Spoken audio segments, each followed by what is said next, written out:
Okay, so now we can move on to the idea of classification.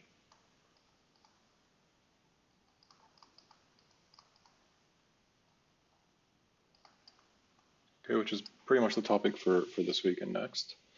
And I'll usually just write CLF, so to mean classifier or classification. So recall in regression, which we covered last week, you get an xi value, and you try to use this value here to come up with a target value, yi. And yi can be any number, any real number. So this can be from negative infinity to infinity. So it's a real valued thing that we're trying to predict for each xi. Okay. In classification, it's similar. We also get an xi. So you can think of xi in each case as kind of describing the ith observation. But the goal here is to compute a target class, and I'll call that Ci. And Ci is not a real value; it's a number or a class from 1 to k. And you'll see the notation sometimes square brackets k. Okay, and what this means is that the ith point can belong to one of k clusters or classes, or has one of k labels. So this is a discrete set of things that xi can belong to, which is different to the regression regime, and it leads to some kind of different types of math and different types of algorithms from regression. So you can take, for example, a very common example is you have your images, xi are images, and your ci is either cat or dog. Okay, so it's a very common thing, a very common problem. You have a picture of a cat. You pass it into your classifier, and it just spits out a number. It could be cat, or it could be dog. I don't want to draw 2 arrows just not to confuse things. It just outputs a value, Ci.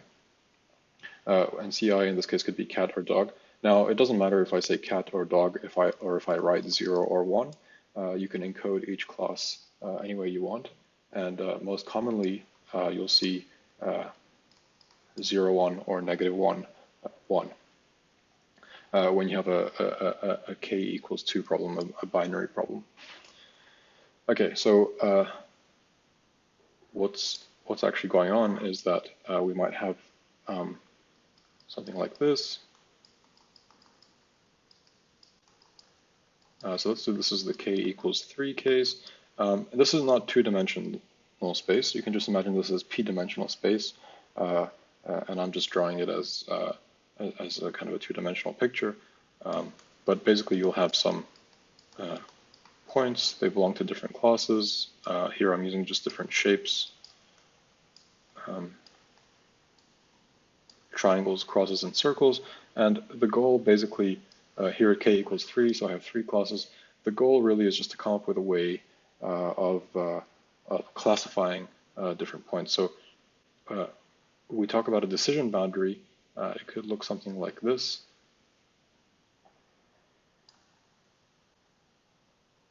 In this case, this would be the decision boundary, which means that, if I get a new point, let's say I get a new point here, and I ask, which class does this belong to? Well, according to this green model, this should be a circle.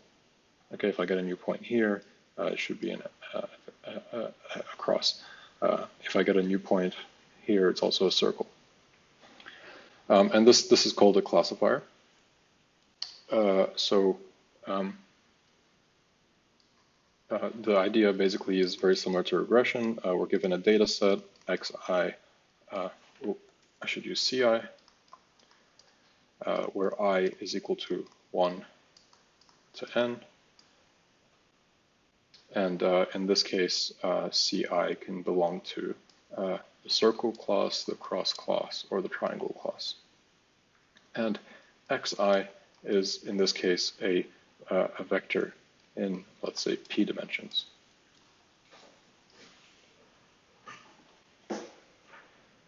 Okay. Now, in this for this week, we'll basically be focusing on binary classification. That's when we have k equals to 2. So just 2 classes. And we'll be looking mainly at the simplest type of classifier, which is the linear classifier. So you can see here the decision boundary of the green line is not linear. It's not a straight line. It's kind of a curved line. It's got multiple parts. It's pretty intricate. Here we're going to be using very simple models, linear models. So we're going to have a problem that looks like this: class A, or class 0, and class. Well, let me switch the notation around. The cross class, the circle class, and we want to come up with a linear decision boundary, something that looks like this. And so this is called the linear classifier. And the idea is that any point above the line, above the decision boundary, gets classified as a class 1, and anything below gets classified as a class 0. You can also think of this as the positive class, and this is the negative class. Okay, it doesn't really matter. It's just any way you think about it. We just want 2 ways of distinguishing between cats and dogs, 0s and 1s, or -1 and 1. Okay, so you'll see most commonly this notation 0, 1, or -1 and 1. Okay. So that's kind of the brief introduction. Let's kind of dig deeper into what we're trying to do.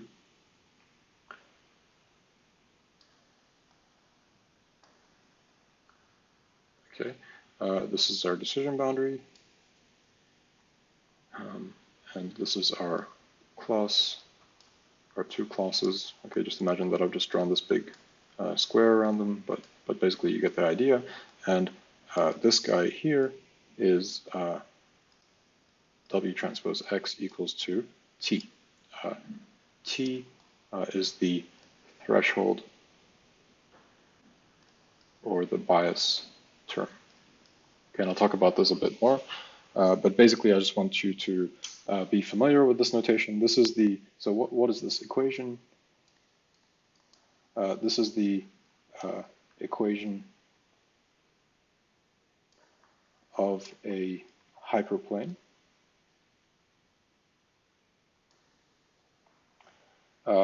Or you can think of it just as a line, but this is a line in p dimensions. Okay, so if this is 2 dimensions, it's just a straight line. If it's 3 dimensions, let me try to draw it. So in 3 dimensions, you might have some data that lives like this. Here's my other data point. Sorry, this is my square class of points. This is my circle class. And then I'm going to come up with a decision boundary that looks like a piece of paper. Okay, maybe it's not the best drawing, but this is called a hyperplane in 3 dimensions. This is a hyperplane in 2 dimensions. But basically it's just, you can think of it as a generalization of just a straight line in p dimensions. Okay, in p dimensions, let's just recall what W is. It's a vector.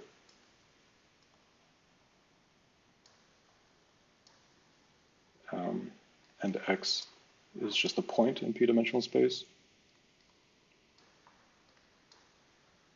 And T is a threshold. It's just a number. Okay, just a one-dimensional object. And well, let's see why this thing is actually a straight line. Okay, well, the easiest case is R2. W transpose X equals to T. Well, that's just the same as writing W1, W2 transpose X1, X2 equals to T. And if we expand this dot product out, you'll see that this is W1, X1 plus W2, X2 equals to T. Now, if you look at the two-dimensional graph that I drew here, I have the X1 axis and the X2 axis, right? So usually we have a Y-axis and an X-axis. Here I'm using X1 and X2, but let me just rewrite this line in terms of X2. So I'll have W2 X2 equals to T minus W1 X1. And then finally I'll have X2 equals to T over W2 minus W1 over W2 X1. Okay, why did I draw it like this? Well, because I want you to see that this is our Y variable equals to some number, let me call it A. This is plus BX. Okay, so what I'm trying to show is that this is just simply an equation of a line, y equals a plus bx, where a and b is equal to the negative of w1, w2. Okay, so you can see that in R2, this gives you a straight line. In R3, it's going to give you a plane. And basically, we just use this notation. This is kind of called the vector form of a line. Whereas this is called the slope intercept form. Okay, but it's usually easier in machine learning and when you're dealing with some of the geometry that we're going to be talking about later on to deal with the vector form of a line. And this should kind of convince you that it doesn't really make a difference. You can always go from one to the other. Okay. So let's have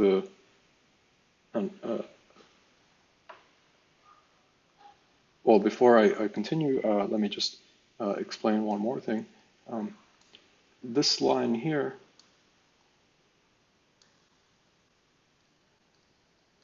that goes through the origin is W transpose X equals 0. So imagine that this is RP, okay? What is the origin? What is this point, the origin in RP? So X equals to 0, 0, all the way down to 0. It's just the vector of zeros. Obviously, W transpose times the 0 vector, let's call it 0, is just going to be 0. So this line, this hyperplane has the equation W transpose X equals 0. This is called the homogeneous equation. Homogeneous just means that the bias value is 0. If I look at the inhomogeneous hyperplane,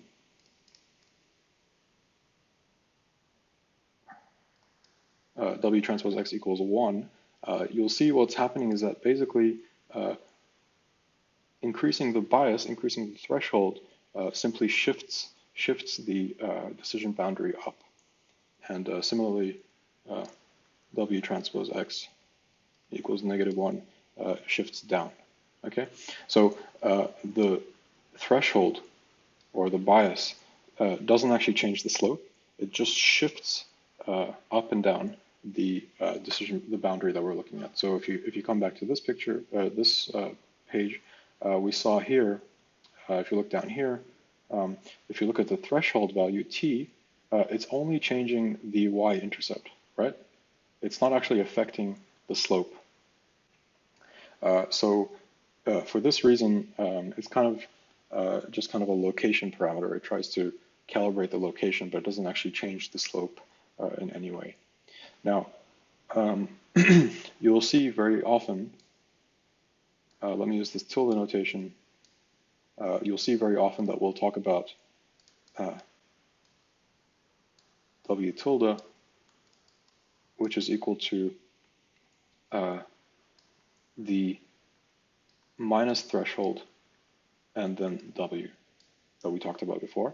And we'll also see X tilde, which is a 1, and the original X that we were talking about. Why, or what is the point of this? Well, basically, if I'm talking about W transpose X equals to T, it's equivalent to talk about W tilde T X tilde equals to 0. So this inhomogeneous coordinate or inhomogeneous equation is equivalent to the homogeneous equation in tilde space. This is now a vector in P plus 1.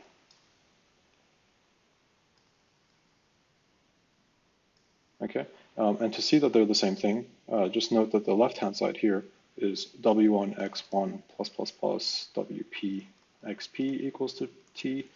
This one here, okay, is if I multiply the first element, I'll get minus T plus W transpose X equals to 0, which is W transpose X equals to T, which is exactly the same thing.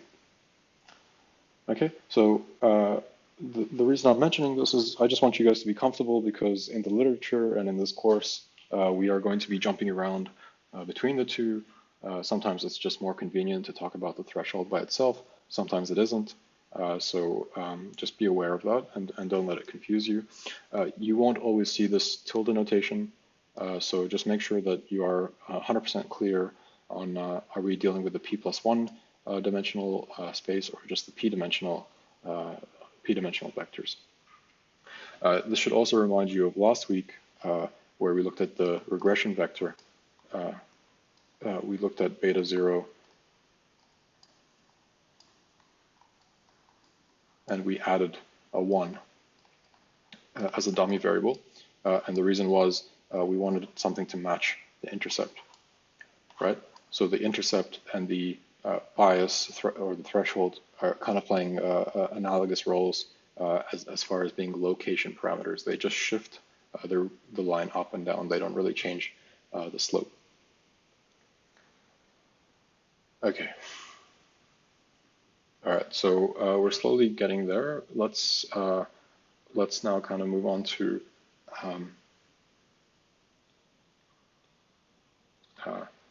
building a classifier. So let me again draw this picture. Let me draw this line. Let me talk about W tilde space, X tilde. It's just a bit more convenient at the moment to talk about. Sorry, this should be equals to 0. Okay, so let's imagine that we have the positive class and the negative class. And we basically want to have a classifier that if anything falls onto the right side of the decision boundary, we classify it as a positive, and anything that falls below the decision boundary gets classified as a negative. So that's a very intuitive idea geometrically, right? Anything on this side of the line is an X, anything below is a circle. But how do we actually encode this mathematically? Okay, well, to do that, let's talk a bit more about dot products.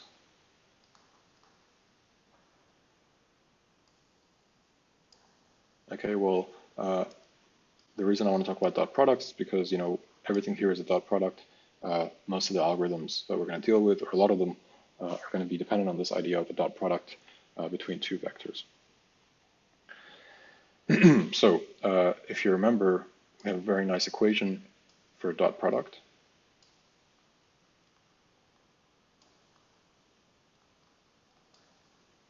Okay, the dot product between A and B is the length of A times the length of B times the cosine of theta. And this is, by the way, this is the 2 norm that we dealt with last week. And so let me just draw the picture. This is our 2 vectors, A and B. The length of this vector is the 2 norm of B. The length of this one is the 2 norm of A. Obviously, in P dimensions, length doesn't look exactly like this, but this norm gives us a length. And this is the angle between the two vectors. And the angle is going to play a very important role in classification, or some of the algorithms that we're going to talk about today and in future. And let me just refresh you if you forgot about the cosine function. So the cosine function oscillates between -1 and 1. We can look at its value between pi over 2, pi, 3 pi over 2, and 2 pi. And I mean, we really need to only look at the first half, because we only really need to look at, well, I'll explain in a minute, but basically we have our graph will look something like this.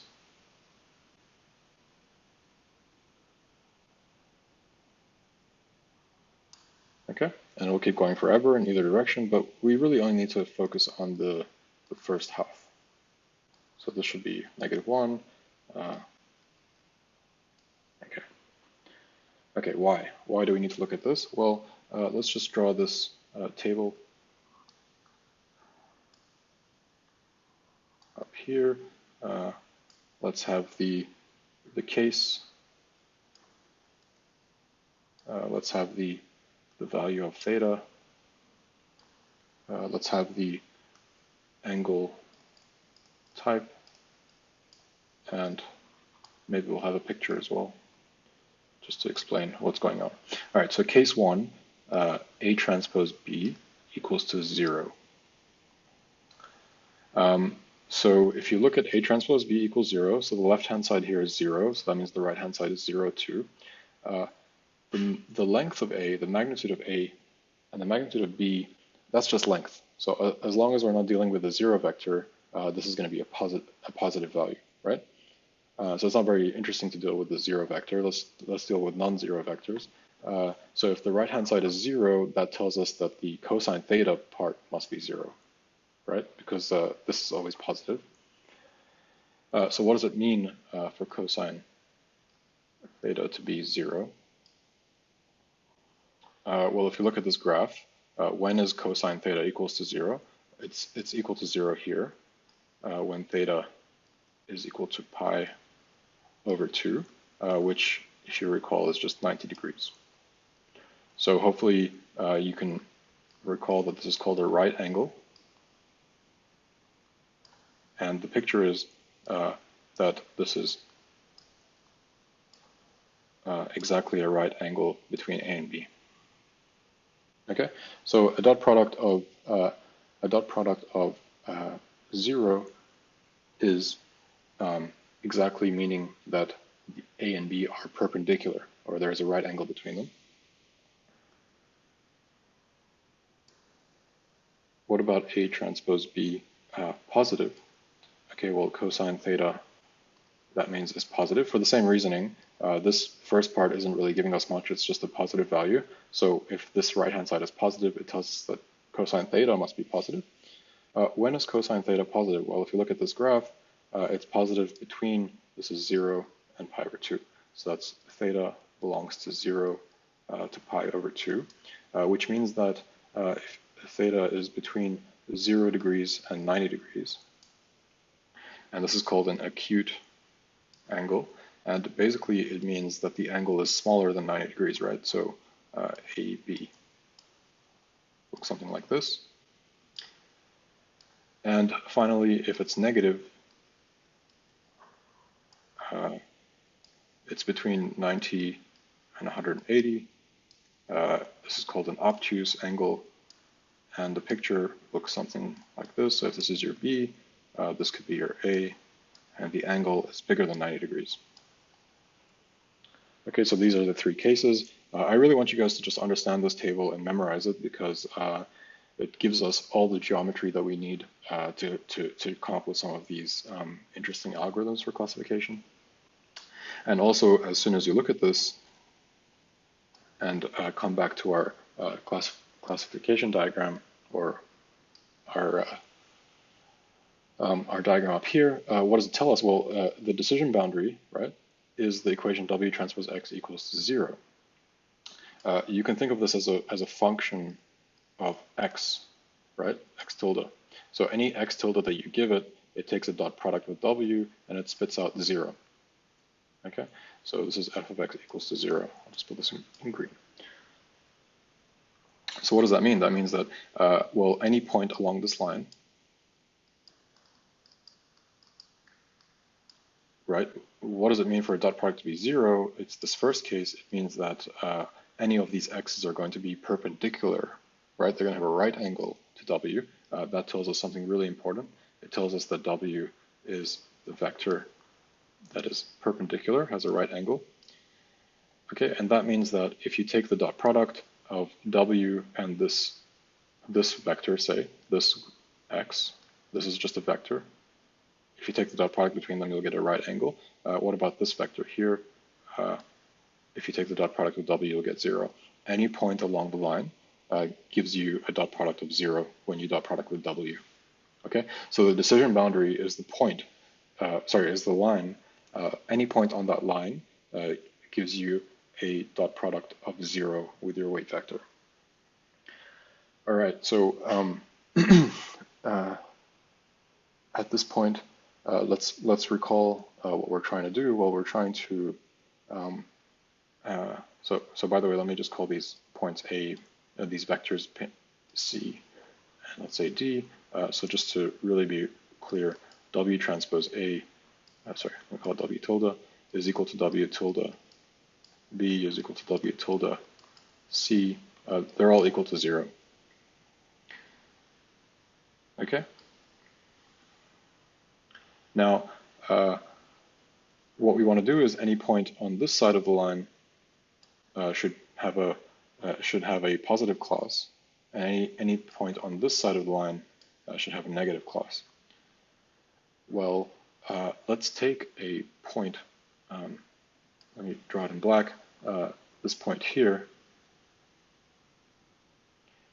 Okay, and now I want to figure out if this point should be positive or negative. Well, if this is our W, let's take a dot product. Well, let's draw a vector to this line, to this point. Sorry. Let's call this X star. You can see that the angle between them, right, has to be smaller than 90 degrees.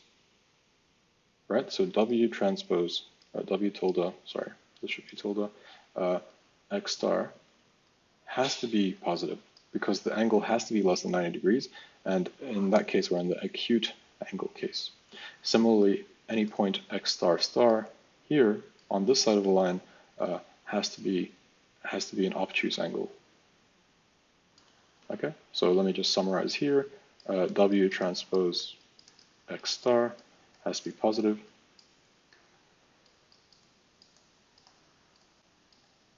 And W transpose X star star has to be negative. So we can just come up with a rule that if your model is basically, if your dot product is positive, then you classify the point as a 1, and if it's negative, you classify it as a 0. Okay, and that's basically it. And so basically what that's saying is that anything on this side of the line has a acute angle with W, anything on the other side has an obtuse angle, and anything in between is lying directly on the hyperplane. Okay, so please keep this picture in mind and just make sure you understand everything that's going on here, okay, because this is really important, especially next week when we talk about the perceptron. So at this point, you might be asking, you know, how do we actually pick a W, right? Because, you know, it's one thing to figure out what W should look like, but how do you actually go about finding a W?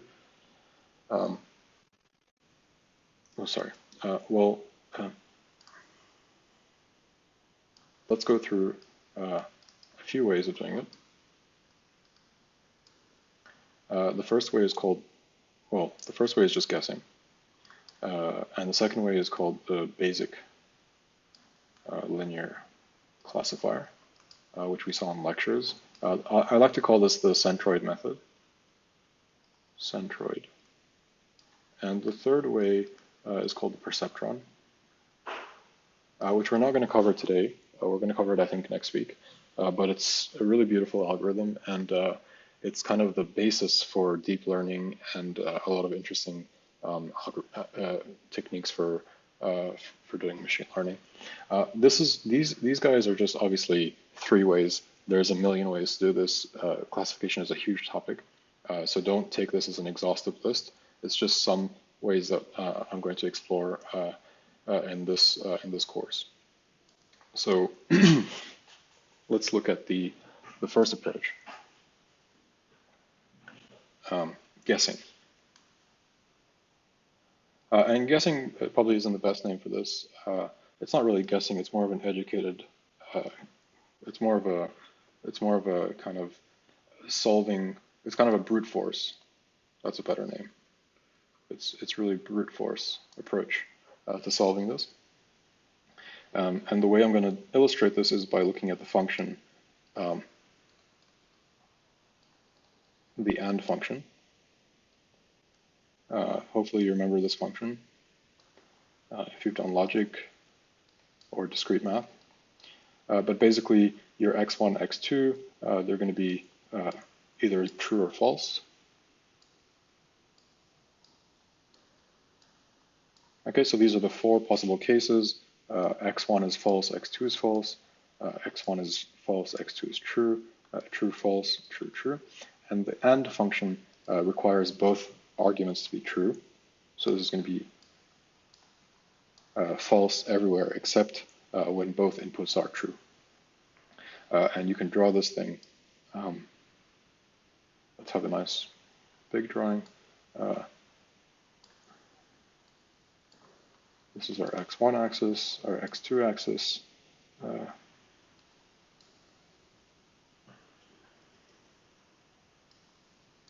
And maybe I drew these too far away.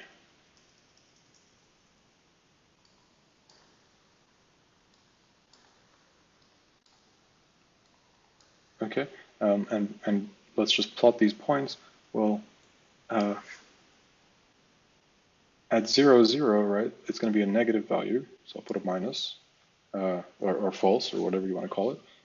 Here, it's also going to be a negative value. I'll put a minus. Here, it's another minus. And at 1, 1 is the point at which we get a positive point. All right, so we basically want to come up with a model, a linear classifier that can push all the positive points to being above the line and all the negative points to be below the line.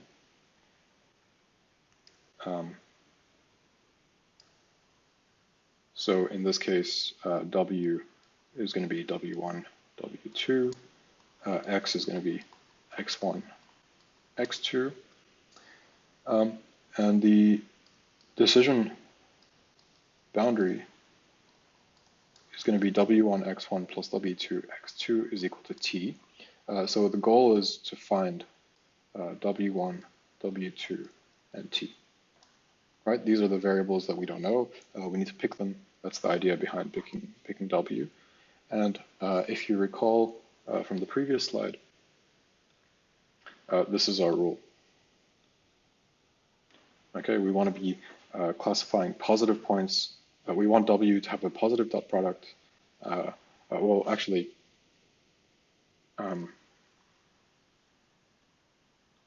so let me reiterate the point here. We want W tilde transpose X tilde to be greater than or equal to 0. Gives us that X tilde is plus a positive, and W tilde X tilde is 0 gives us that X tilde is negative.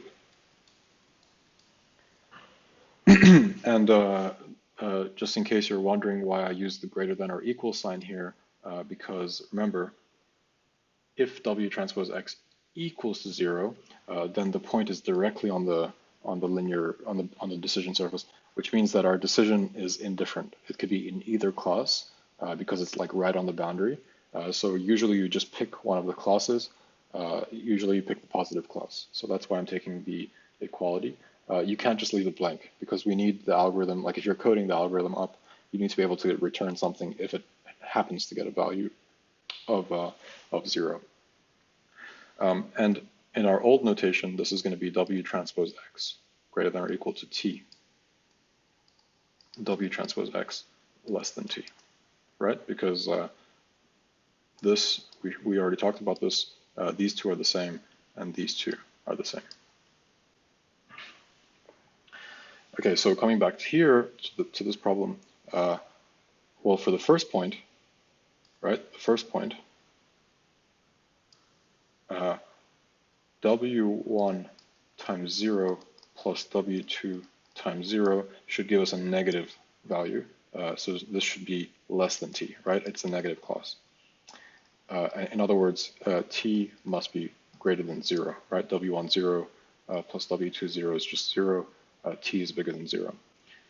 How about the second point? Well, the second point is W1 times 0 plus W2 times 1. Well, this point here should also be less than T. So this gives us T bigger than W2. Okay, it's less than T because this is also a negative class point. So is the third one. So this is going to give us W1 1 plus W2 0 should be less than T. This gives us T has to be bigger than W1. And finally, W1 times 1 plus W2 times 1 has to be greater than or equal to T. So hopefully you see that all I'm doing is plugging in the particular X values into my model and just trying to figure out, if it's a positive class, it's greater than or equal to T. If it's a negative class, it's less than T. And this one gives us W1 plus W2 is greater than or equal to T. All right, so now we have a system of equations here. So we need to basically pick T and W1, W2 to satisfy these values.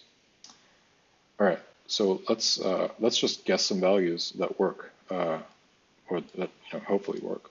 Let's take T equals 1. That satisfies the first one. Now we need to pick W1 and W2 to be less than T. So we can pick W1 equals to W2, say equals to half.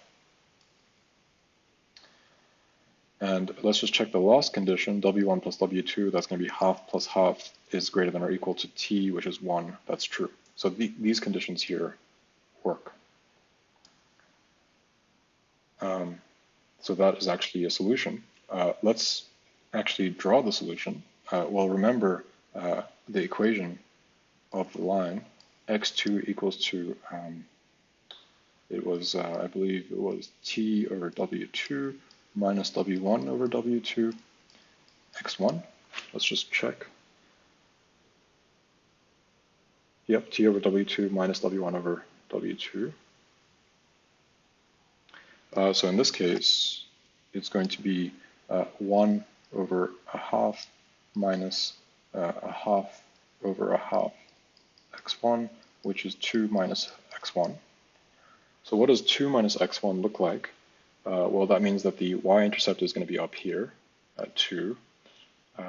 And then it's going to, when x1 is equal to 1, it's going to be 2 minus 1 is going to be 1. It's going to go through here. And when x2 is equal to 0, it's going to be here at 2. So this line is going to be the straight line. Let me try to draw that a bit better. It's going to be the straight line that goes directly through the point. So it actually goes through this point. And that's fine because we're saying that any point on the boundary is going to be a positive, and any point below the boundary is going to be negative. Now, what is our W vector? W is going to be half half. That's going to be this point, this vector here. right? That's half, half, and this superimposed on this, you can see it's just this line here. Okay, so you can see that it's just the vector that's perpendicular to the distribution boundary. Okay, so that is one solution. But if you look at this system of equations, you'll see that actually this is not the only solution, right? It's not unique. We can actually pick another example. Let's take t equals to, let's take t equals 2 and w1 equals to w2. I mean, you don't have to take these to be the same. It just makes life a bit easier. Let's take these to be 1.5, so 3 over 2. Let's plug in x2 equals to t over w2. So that's going to be 4 over 3 minus x1. Now this line is going to be 4 over 3 is going to be somewhere here. And it's also going to be 4 over 3 here. And this line is going to look something like this. Okay, so the nice thing about that is, we're getting another line. This is kind of a better line, right? Because it's kind of giving us a bit more, I mean, they both achieve the right result, but the green line is kind of better in the sense that it kind of gives us a bit more space between the classes, right? So you can imagine that if you were dealing with real data, you'd want a bit more space. But basically, we've just come up with the guess or the brute force method, where we come up with conditions, and we just try to find values of W1, W2, and T that satisfy the conditions.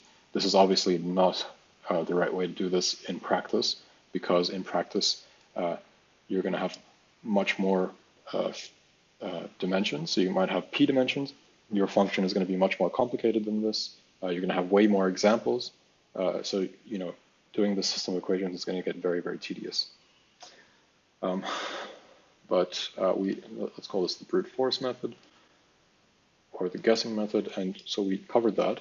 And this is a really good example to keep in mind whenever you're dealing with classifiers. Does it work on these very simple cases of logical functions?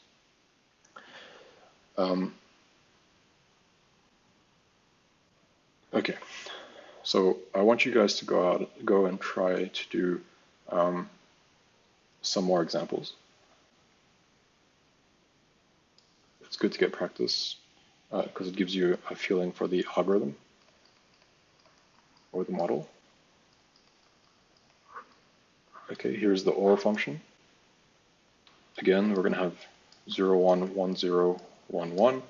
And let me also do the XOR function.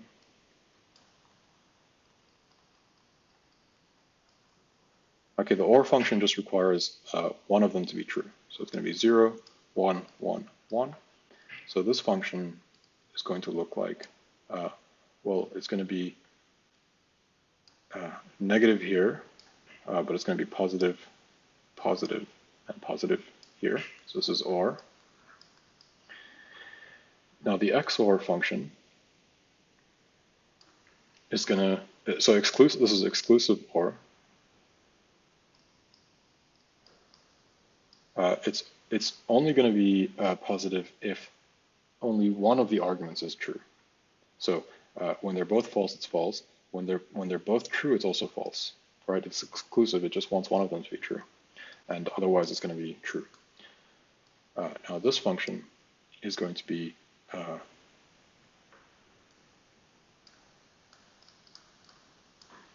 well, this function is going to be 0. Sorry. It's going to be 0 here. Sorry, I mean it's going to be false at 0, 0. It's going to be false at 1, 1. It's going to be positive here and here.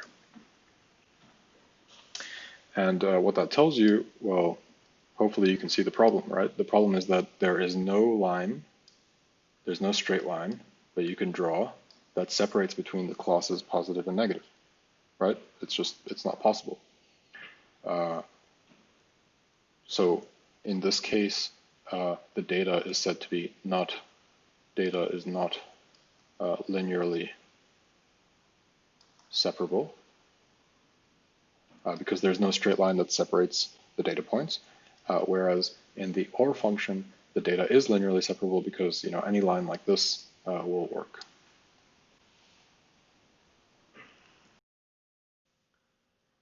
So it's kind of clear to see that it's not linearly separable just by looking at the picture. No straight line can separate these points, and we'll talk about a fix for this later on in the course when we talk about kernel methods. But I just want to also show you, a more rigorous way of showing that it's inconsistent. So if we look at the points and look at the conditions that have to be satisfied, well, the first point, 0, 0, 0 gives us that t must be bigger than 0. The second point gives us that W2 must be bigger or equal to t. The same thing with W1 must be bigger than or equal to t from the third point. But then from the fourth point, this is where the problem comes. We need W1 plus W2 to be less than t. And so hopefully you can see why that's a problem. Well, because t is a positive number. Okay, then I have to pick W2 and W1 to be bigger than t, so they have to be positive as well. Okay, but then I need the sum of two positive numbers to be less than t when each of them is bigger than t, right? So W1 plus W2 based on the first three conditions are going to be bigger than t plus t, which is equal to 2t, which is bigger than 0. There's no way that this loss condition can be satisfied. So W1, W2, t, like an optimal solution, does not exist for this particular problem. And we say this system of equations is inconsistent. Okay, so we see that linear classifiers fail. Well, at least this particular. Well, I don't want to give the wrong impression because we can actually fix this situation. We'll see that in the kernel methods approach later on in the course. So linear classifiers can be augmented slightly to make them actually work in this case too. So don't think that linear classifiers are not that interesting. They actually give us a lot of power. We just need to make some changes for them to work in this particular case. But more on that later in the course. Okay, so I guess if we go back to our checklist, we've seen the guess method. We've seen a few examples of that. And as I said here, multiple decision rules satisfy the conditions. So one might look for a unique solution to this problem, and that's what the basic linear classifier gives us. Okay, so let's look at the basic. And by the way, this notation, this terminology basic, I haven't seen it. I usually see it as the Centroid linear classifier. It is very basic, but usually you want to look for this not the basic term if you're looking for online resources. Okay, but anyways, let's look at the idea behind the Centroid linear classifier. So let's draw a positive class of points and maybe a negative class of points. Okay, the idea is to compute the centroid. So the centroid is the mean, the average. So you average all of the data points. Let's say the centroid for the positive class is the red cross, and the centroid for the negative class is the red circle. And we'll call this vector. So you can think of a vector. Let me try to draw this really carefully. You think of this vector that goes all the way to that centroid as the vector p. Okay, and similarly, the vector that goes to the negative centroid as the vector n.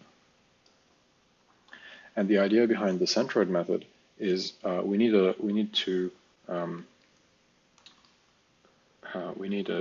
value for w. Let me just use a. Sorry, let me just use a.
Okay, so let's use a different color.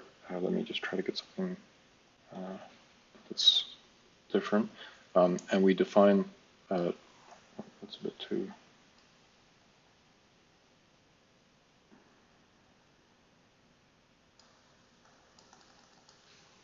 Okay, and then we define a w to be the difference between the two vectors.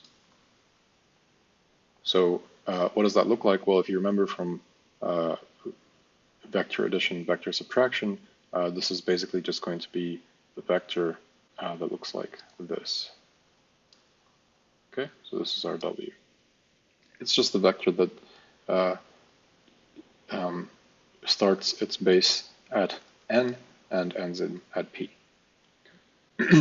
All right, so that gives us our w, but then we can figure out the decision boundary, right? Decision boundary is w transpose x is equal to t. So we are going to take the decision boundary as exactly the midpoint. And the idea is that you want to have a maximum distance between the two classes. So one way to achieve that is to have just to make it as center as possible. So let me try to draw the exact line that goes through directly through the midpoint.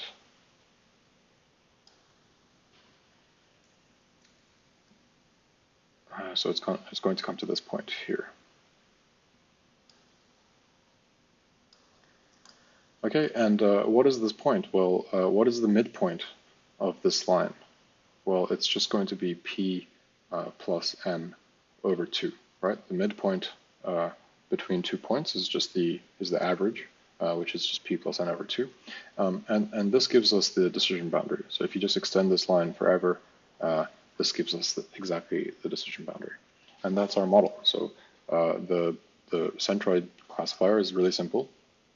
Compute the centroid of each of the two clusters and take the difference to be w, and then define your decision boundary as the line that goes directly through the centroid. The midpoint of w. Now there's one piece that's missing, what is t? So to compute t, well, we need to compute, we need to find a value where this is true. Well, we already know that there is a point on the black line. It's this point, p plus n over 2. So when when x is equal to p plus n over 2, we know that w transpose x equals to t. So we have w, we have x, we can use that to get t. Okay, so let's do that. So w transpose x is equal to, well, w is p minus n transpose. X is p plus n over 2. And let's do this really slowly. We can take the half outside. The transpose can go inside, so it's p transpose minus n transpose times p plus n. And then this is just a quadratic expansion. So the first term is p transpose p, second term is plus p transpose n, minus n transpose p, minus n transpose n. Now this is just equal to p transpose p minus n transpose n. These two here, they're exactly the same thing, right? It doesn't matter which order I take a dot product in, it's always going to be the same value. And we can actually write this in a nicer notation as p squared minus the norm of n squared. Okay, and if you're confused by this notation, just recall that, you know, if I take z transpose z for some vector, it's just the multiplication. Let's say it's a p-dimensional vector.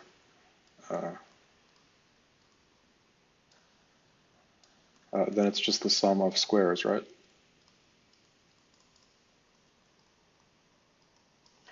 Similarly, if I take the norm of z squared, and by the way, when you don't see an index here, it just means that it's the Euclidean norm, usually. So this is the Euclidean norm, the 2 norm.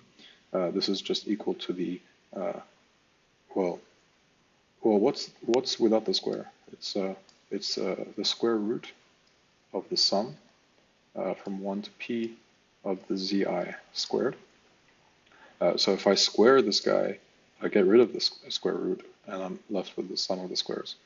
So you can see that these two are equivalent, which is why we write p transpose p as the norm squared. So you can think of p transpose p as squaring a vector in a way. And this norm notation lets us do squaring for vectors. All right, so hopefully that's pretty clear. This gives us a unique solution, right? Because there's only one solution for W that satisfies this these constraints. So we've seen two types. We've seen two types of ways of solving this problem. Just to summarize here, the centroid gives us W equals to P minus N with a threshold of half P squared minus N squared. Okay, and we're going to see this, I think, next week. We'll spend quite a bit of time on the perceptron. The perceptron is a really nice algorithm that takes a slightly different approach to solving the problem.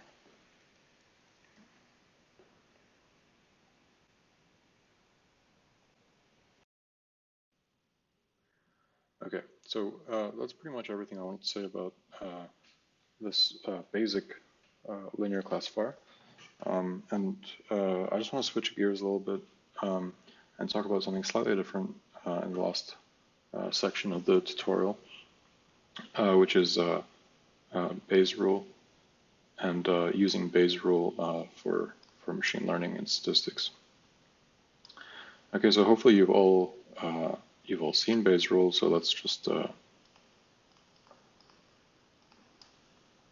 write it out.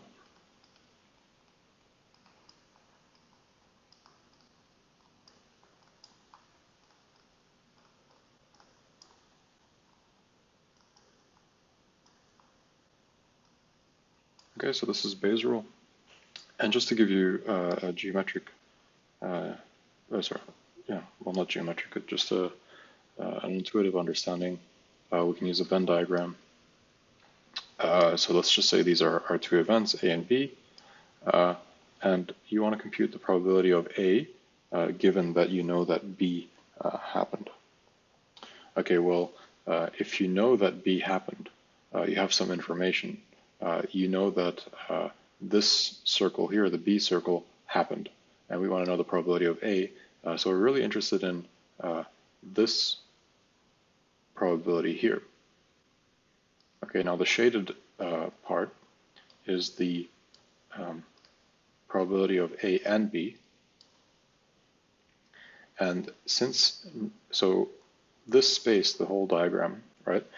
That's the whole, that's kind of the space of all things that could happen. But we know that B happened. So when we take the probability, we should normalize by the thing that happened. So we divide by the thing that happened, which is probability of B. Okay, so it's just the ratio of the area of the event that we're interested in, which is the shaded area, divided by all things that that are possible. Well, given that B happened, the only thing that is possible is B, right? And then the second equality here is just me using some using Bayes' rule again. So if you look at the first equation here, if I multiply the probability of B to this side,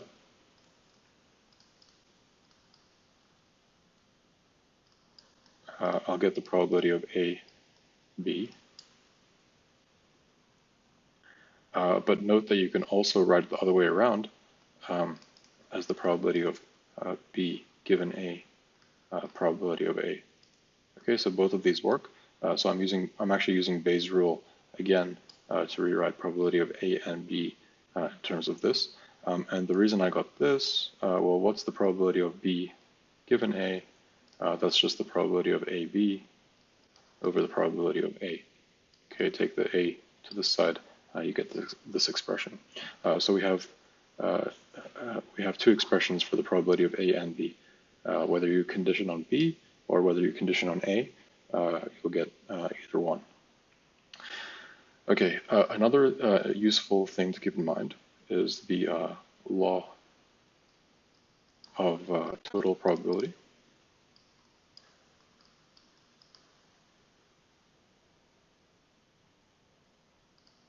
Okay, and this just means that if I want to compute the probability of A, well, let's draw a different diagram. Let's say we have some event B1, B2, B3, and say B4. And then we have some other event that looks like this. This is A. Now I'm interested in computing the probability of A. Well, one way to do this is to compute the probability of A and B1 plus the probability of A. So assuming that the B's are not overlapping. So the B's have to be disjoint. I can do this. Probability of A and B2 plus the probability of A and B3 and B4. And now using what I just said about Bayes' rule, we can actually write the probability of A and B1 as the probability of A given B1 times the probability of B1 plus probability of A given to probability of B2 and so on and so forth. So this is the sum from 1 to 4 of the probability of A given BI, probability of BI. So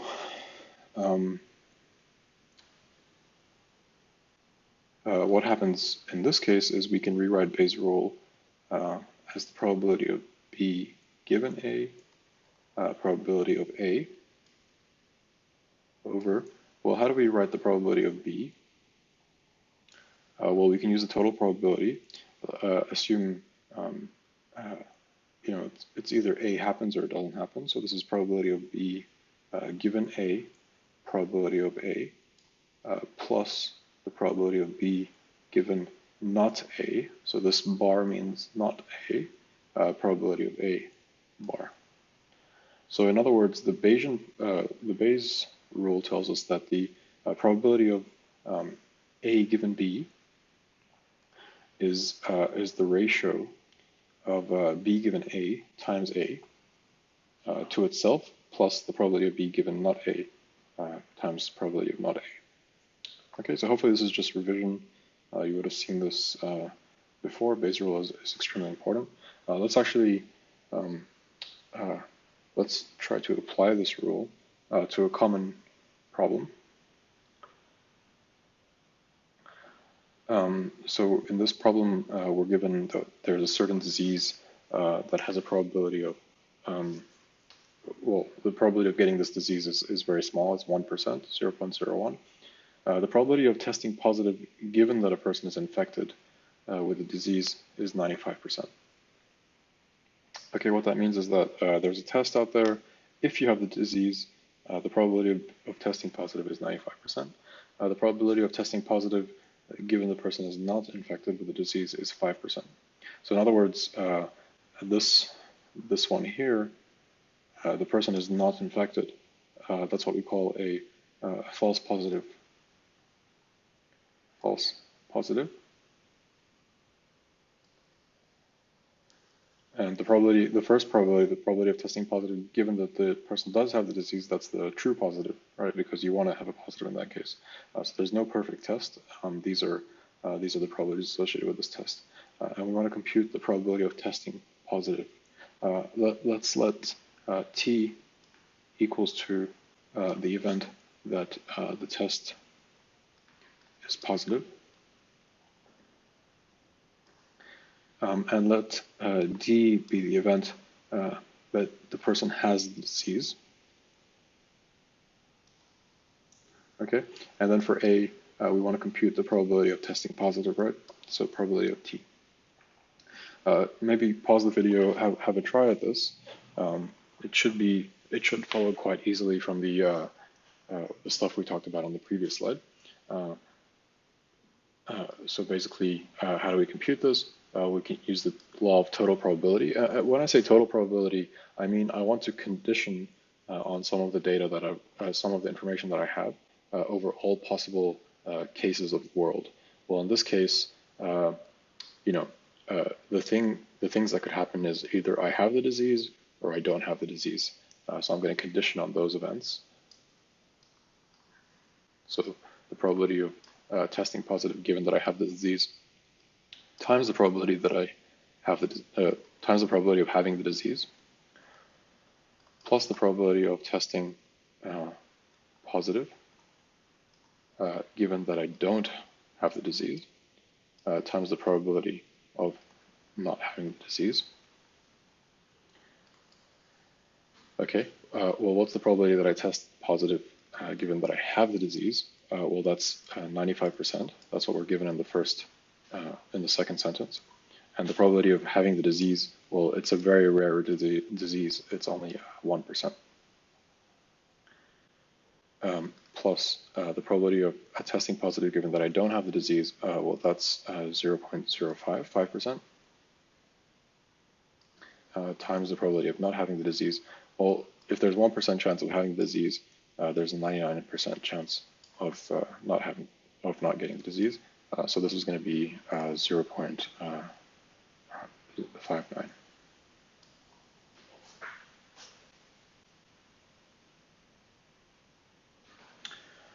Okay, so basically the probability of testing positive is 5.9%. Okay, so what does this probability actually mean? It means that if you picked a random person from the population, the probability that the test would test positive on them is about 6%. Okay, so we don't have any information about this person. It's just a random person from the population. We don't know if they have the disease or they don't have the disease. Just given this particular test and this particular disease, there's a 6% chance that they test positive. Okay, what about part B? Well, part B is saying use Bayes' rule to calculate the probability of being infected, given that the test is positive. Okay, so now we've tested someone, they've come back positive. Sorry, so we want to compute the probability that they have the disease, given that they tested positive. So probability of D given T.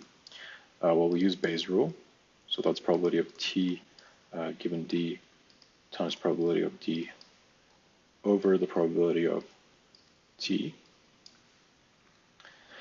And we just plug in the same numbers, 0.059, and this should give us around 0.16. Okay, so the probability that you have the disease given that you actually test positive is 16%. Okay, that seems really low because if you look at the test, right, it's 95% accurate. Well, it's 95% chance of giving you a true positive. But because the disease is so rare, it actually makes this probability quite low. Okay, and the way you can kind of understand that is, let's write it out like this.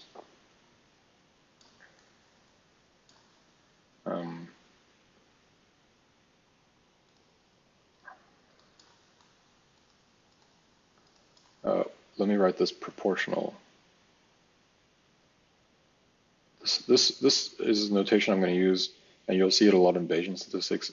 I don't want to talk about the probability of T. It doesn't really interest me. It's just kind of a number. It's not really that important. It's just kind of like a normalization constant to make the probability add up to 1. We don't have to worry about it too much right now. These are really the two important, or the three important components. This guy is called the posterior. This guy is called the likelihood. And this guy is called the prior. So the posterior probability is the probability of the event given that we have some information. The likelihood is the piece of information that we get from actually observed data. So probability of T given D, probability that the test is positive given that he has the disease. This is kind of the information that we get from the actual observed data. And the prior is your belief about the event before seeing any data. So we're assuming this is a very rare disease. So this is kind of the belief before we see more and more data points.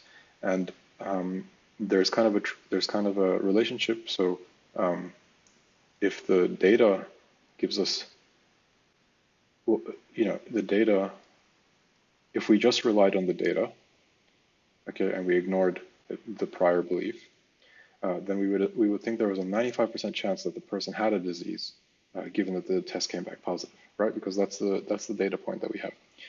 But our prior belief tells us that because the disease is so rare, actually we need to correct this by at 1%. Okay, so that's basically the idea behind Bayesian statistics. The Bayesian statistics approach is different to the frequentist statistics. In frequentist statistics, we just kind of care about the likelihood. What does the data tell us? In Bayesian statistics, we incorporate prior knowledge with likelihood and make a decision based on both. Okay, let me extend this question a little bit. Let's assume that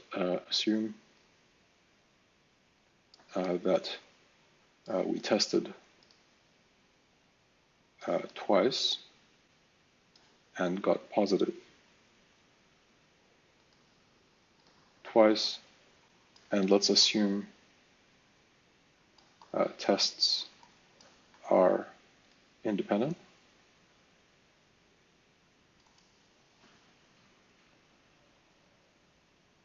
Well, Okay, let's compute the probability of the data now.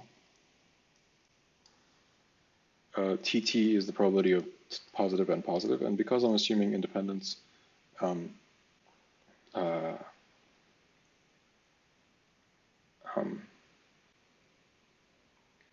well, sorry, let's use law of total probability first. So this is probability of TT given D, probability of D. Sorry, I should say that they are conditionally independent given the disease. So, I mean, what this means is that, I'll show you in a minute.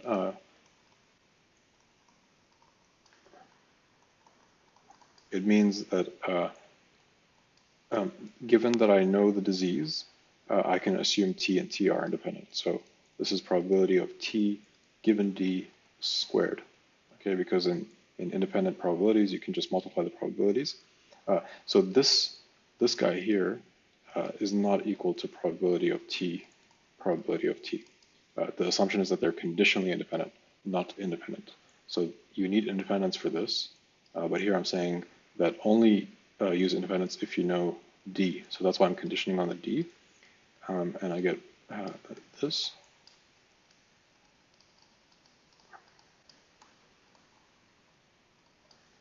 And probability of T given D squared, well, that's just 0.95 squared. Probability of, sorry, times 0.01 plus probability of 0.5 squared times 0.99. And that's going to be some number, I'm not sure what it is, but you can compute it. And now I want to compute the probability that the person has the disease given that they tested positive twice. Okay, well, see, so what I want you to notice here is now we're getting 2 data points. So there's more and more data coming in. So what should happen is that the data should drown out the prior, right? Because you have your prior belief, but as you observe more and more data, the data should start dominating the actual probability. Well, what happens is that you get the probability of TT given D, the probability of D over the probability of TT. And this, I think, I haven't computed it, but it should be around 70% or higher. So you see a huge jump in the probability. And what's happening is that as you're seeing more and more data, the data is showing you evidence of the disease being present. And so that's dominating the probability. Okay, so let's kind of explore this idea a bit more.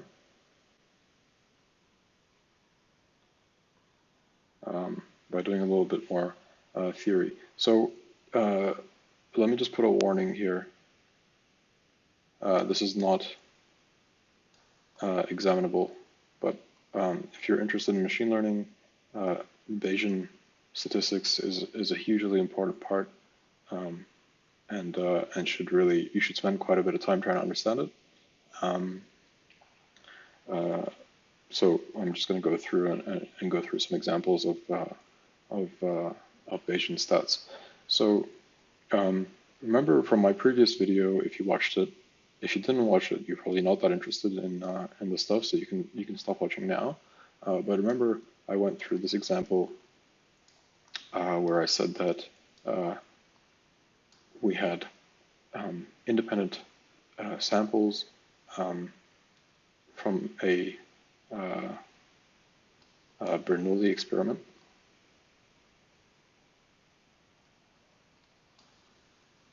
Okay, they're IID Bernoulli P, and we want to compute. Remember, we didn't really know what P was, so we want to compute the maximum likelihood estimate of P. And the way to do that, well, we write P hat is equal to the argmax of the likelihood, which is the probability of the data given or conditional on the, well, I mean, it's just the likelihood of the data conditional on P. And again, we said that this is equivalent to the argmax of the log likelihood.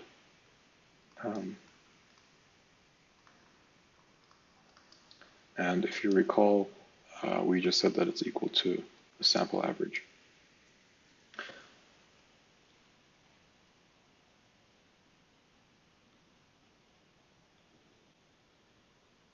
Okay, so this is called maximum likelihood estimate. It's very important. Make sure you understand it. But what I want to introduce you to is a slightly different approach, which is called the MAP, maximum a posteriori estimate.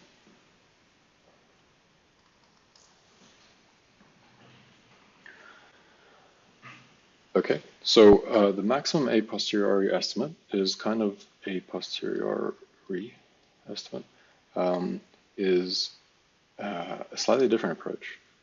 It's kind of a Bayesian approach where we now we want to estimate P. Okay, but what we do is we take the argmax. So let me call this P hat map. This was P hat MLE. We want to maximize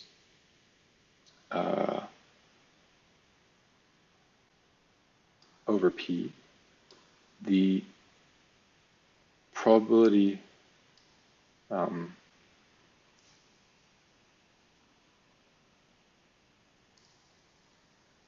the posterior probability, which is going to be the likelihood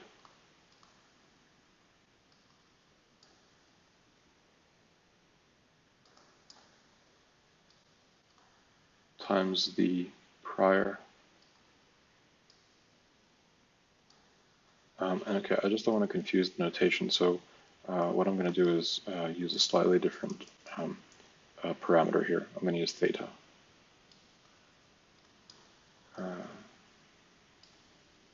So let me call this theta map. Okay, it's still the same. I'm still talking about the Bernoulli probability. This is the probability of getting ahead, but I want to just talk about theta because it makes the notation a bit cleaner. Okay, so this guy is the posterior probability. And you should just note that this is just Bayes' rule. This is just the likelihood times the prior divided by this term. This term here is called the probability of the data. It's called the marginal likelihood. It's not important. And the reason is, if you look at this argmax, we're taking the argmax over theta, and there's no theta in the denominator. So this is equivalent to removing that completely.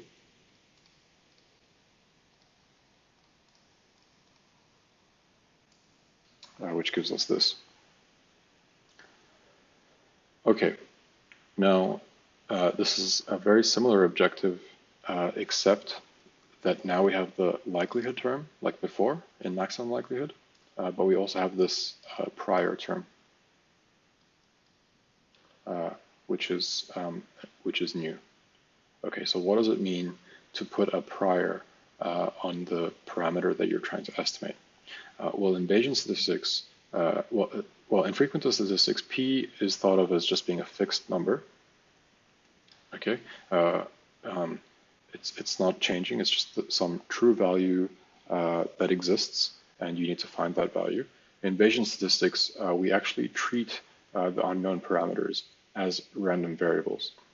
Okay, so what we actually do is we set up the problem in this way. We say that x1, xn, given theta is IID Bernoulli theta. Now notice I have used the notation, the bar here. In this case, this is the true, like this is a conditional distribution and theta is a random variable. So this is actually the true meaning of conditioning, whereas here it's just kind of we're not really treating p as a random variable in this case. We're just saying that this is a function of p. So this is a common abuse of notation. Just make sure you're familiar on the differences. And we need to specify a prior distribution for theta. So theta, a very common prior to take is the beta distribution. And the beta distribution has parameters alpha, beta. And you can basically look it up in Wikipedia. It has a nice page on each of the distributions, and it tells you some information about the beta distribution. But basically, this distribution is a distribution that varies over 0 to 1. And it can look like this. It can only take values in between 0 and 1, so it's perfect in this case because theta is the probability, right? Remember Bernoulli, theta is the probability of getting ahead. So the value should be between 0 and 1. And the density function, so the density function of the beta is looks like this.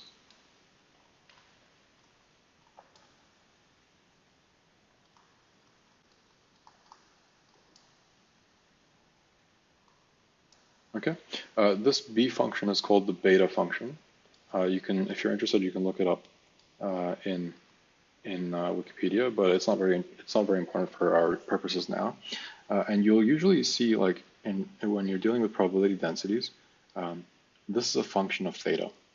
You can see that theta only appears here. It doesn't appear in the first term.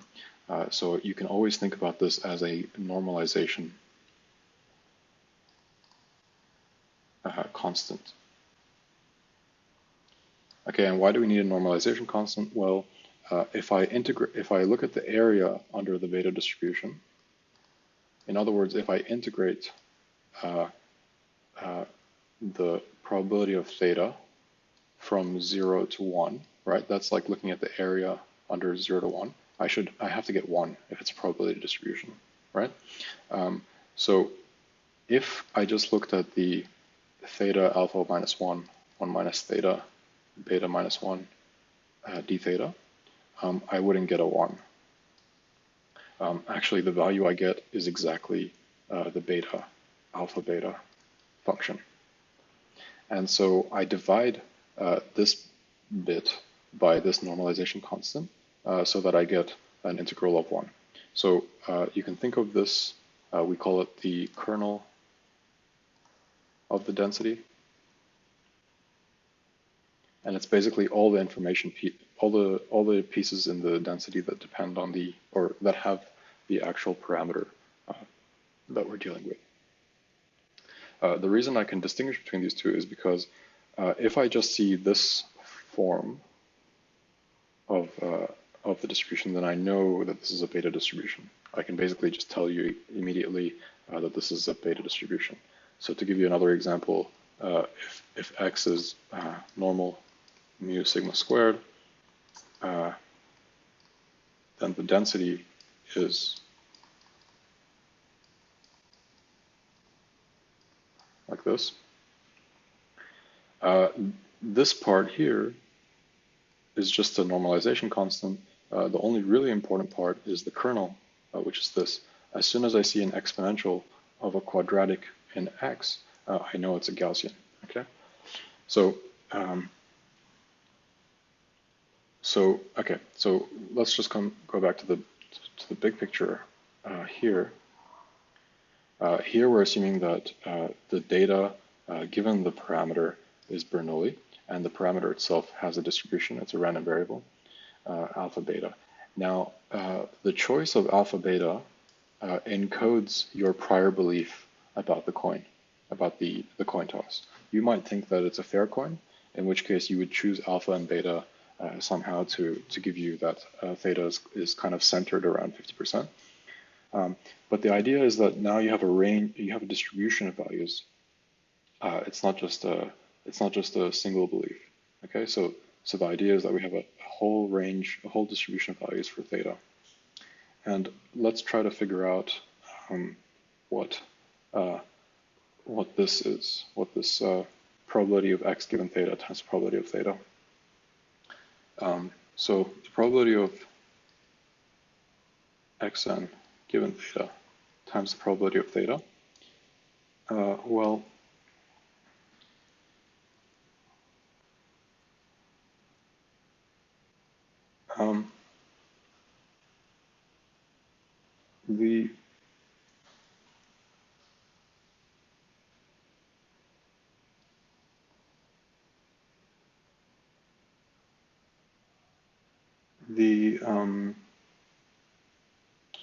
let's see how we should do this. We should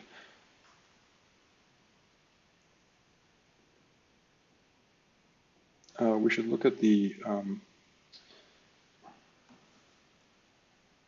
well, we should actually compute. So what I want to just say is that this is actually not going to be a single value, right? This is going to be a distribution. So here I just want to compute the probability of the x1 to theta. Well, this is the product of the probability of xi given theta. So if you remember from our maximum likelihood talk, we just multiplied all the probabilities together times the probability of theta. This is the product. Well, for Bernoulli, this is going to be theta to the power of xi times 1 minus theta to the power of 1 minus xi times the probability of theta, which is equal to theta n x bar, 1 minus theta n minus x bar. Now, the probability of theta is just up here. I'm going to stop talking about the normalization constant for a second. I'm going to use this proportionality formula, which means I can throw away anything that doesn't have a theta inside of it. And what I get is theta to the power of alpha minus 1, 1 minus theta to the power of beta minus 1. And this is, if we just add all the components up,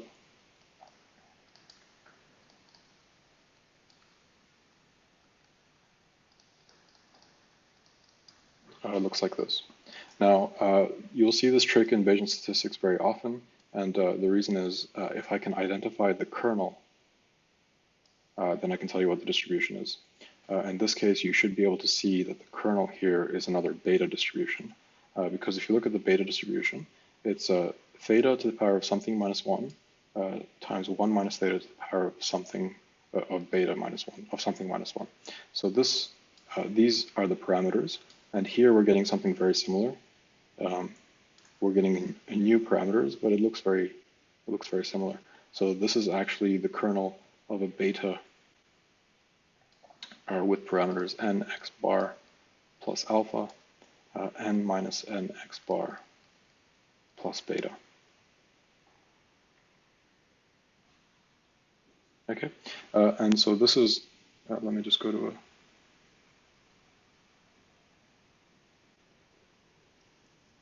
this is just kind of an aside, the probability of theta given x, this is the posterior distribution, is a beta alpha plus nx bar, n minus nx bar plus beta minus 1.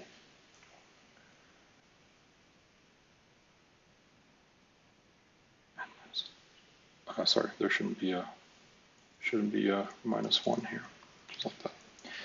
Okay, and I know this is probably a little bit confusing because it's the first time you've seen this kind of computation, but what's happening is that we had a prior belief about theta, which was a beta distribution. Maybe it was between 0, it's definitely 0 to 1, but maybe it was kind of symmetric. It had some parameters alpha beta. Then we see some data, and we get a posterior distribution, which is a new distribution over theta. And let's say that the true value, or you know, let's say that the x bar comes back and it's like you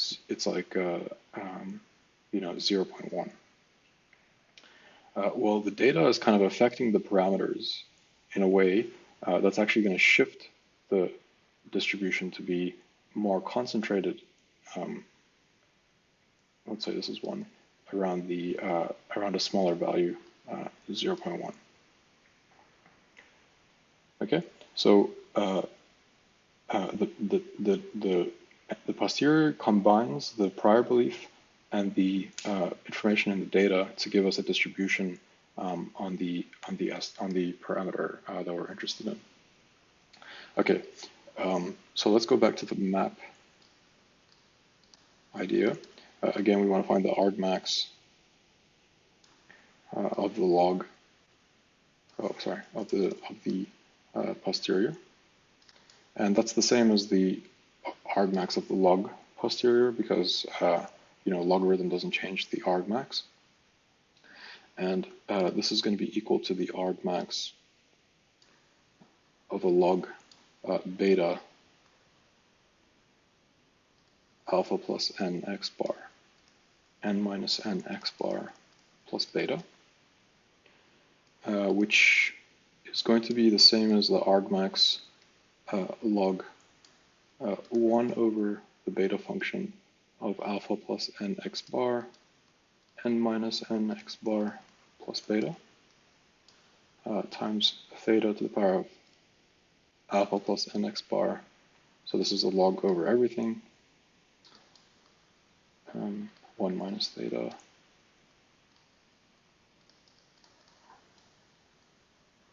Okay, now this is an argmax over theta, so nothing in the first term is going to matter, so we can just get rid of it.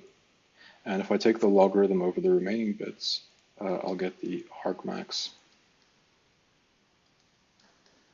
of the alpha plus n x bar minus 1 log of theta plus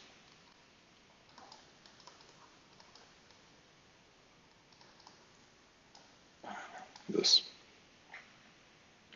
Okay, now how do I maximize? Well, I just take derivatives. So if I differentiate with respect to theta, the log posterior, I'll get the alpha plus n x bar minus 1 times 1 over theta plus n minus n x bar plus beta times negative 1 over 1 minus theta. I make that equal to 0. Okay, and it's just a bit of algebra. We can solve for theta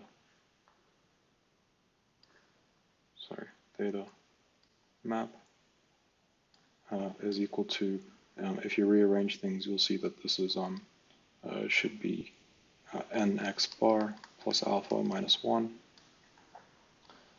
over n plus alpha plus beta minus 2.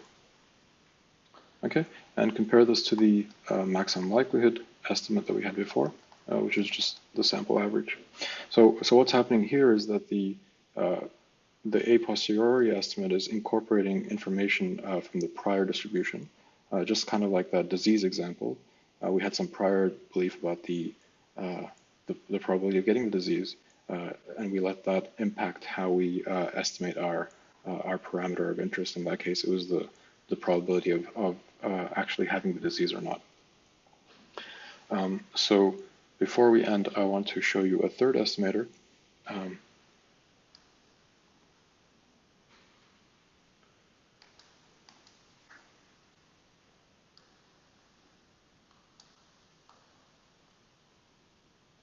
So we have our beta, our posterior distribution. So this is probability of theta given the data, and the beta parameter was n minus n x bar plus beta. So again, this is called the posterior distribution. The map is the posterior mode, which means that the beta distribution looks something like this potentially. The mode is the peak Okay, so this is the mode, but the mean in this case might be somewhere here. So this is mode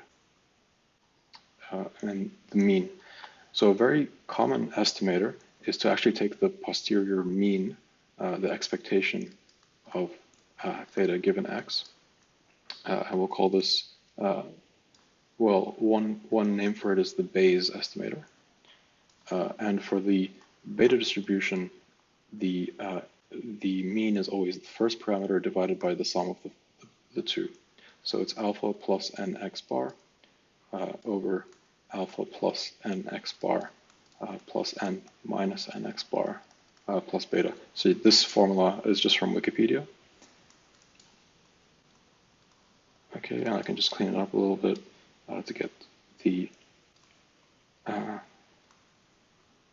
this.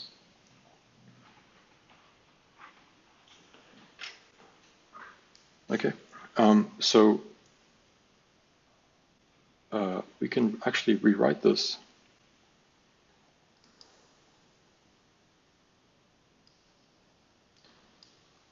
in this form.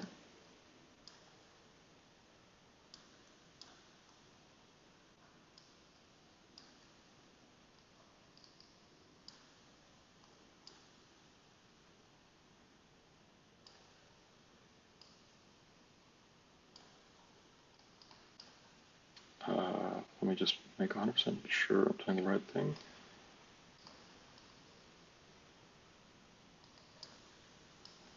So if we cancel this out, yep, that's right. Okay, so why do I want to write it like this? Well, I want to show you what Bayesian statistics actually does. So if you look at this, think of this. Let's rewrite it in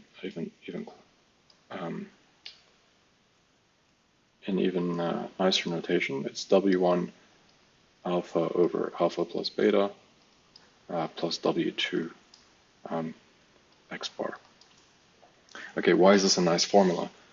Because it's saying that, so remember what we had. We had this problem, x1 to xn, given theta is a Bernoulli theta, and we assume that theta is a beta random variable with parameters alpha beta. By the way, the expectation of theta, just using that Wikipedia article, is just alpha over alpha plus beta. So this is called the prior mean. And we also showed that the maximum likelihood estimate of theta is just the sample average. Okay, so what does this tell us? It tells us that the Bayes estimator, the posterior mean, is a weighted average of the prior mean and the maximum likelihood estimate. And W1 plus W2 is equal to 1. So this is called a convex combination of the prior information and the maximum likelihood estimate. And what this is saying is that the Bayesian estimation is kind of combining information from your prior and information from the data, which is your MLE. And you can see that the weights are, so W1 alpha plus beta over alpha plus beta plus n, W2 is equal to n over alpha plus beta plus n. As you get more and more data, as n increases, what happens? Well, W1 decreases because it's got an n in the denominator, and W2 increases because it has an n in the numerator. So the Bayes estimate, as we get more and more data, it starts to look more and more like the maximum likelihood estimate. Okay, and this is a very similar story to the disease detection problem that we did. As you get more and more data, the data starts to drown out the prior. The prior is really only useful when you don't have that much data. Okay, and so basically this is the idea behind Bayesian statistics. All right, so we have three estimators for theta, the map, the Bayes estimator, and the maximum likelihood estimate. You'll see all three of these in the literature, and if you're planning on doing more advanced machine learning courses, I would suggest to look more and more at Bayesian statistics and Bayesian estimation. Okay, the reason I wanted to also talk about Bayesian statistics is because we'll be talking about Bayesian classification in next week's tutorial, I believe. So I want you to just kind of be a little bit comfortable with some of these new terminologies that we're going to see next week.